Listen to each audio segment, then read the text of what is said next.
Hi, and welcome to another episode of High Finance. The New York State Department of Health expands its medical marijuana program.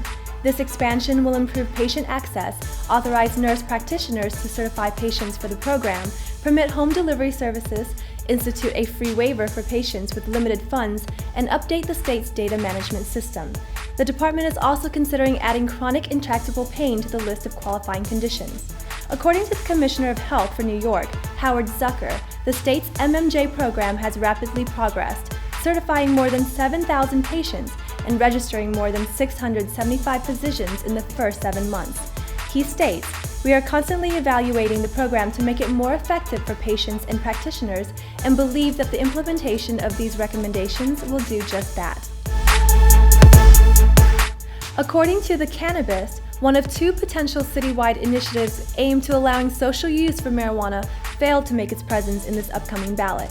This means voters citywide will not get a chance to vote on allowing private marijuana clubs in November's election.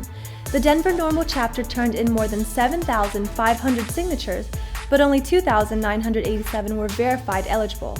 Turns out, the rest of the signatures were from voters registered outside Denver County, or from people who weren't registered voters. Jordan Person, Denver NORML's chapter director, said she was surprised by the number of rejected signatures for the group's private club initiative. The latter measure, called the Neighborhood Supported Cannabis Consumption Initiative, is still having its petition signatures verified and should be completed by next week. Agriculture Minister Uri Ariel announced that Israel would begin exporting medical marijuana overseas. This comes weeks after the government tries to make medical cannabis more easily accessible to patients in Israel. According to Times of Israel, the government plans to ease restrictions on growing medical marijuana and make it available to over 23,000 patients in the country. In recent months, the Justice Ministry began exploring the possibility to decriminalize marijuana. The new guideline eliminates limits on the number of approved growers, doctors, and local pharmacies who are licensed to carry and distribute medical marijuana. A report in Cannabis earlier this year states that the bill would potentially decriminalize possession of up to 15 grams of cannabis for anyone over 21.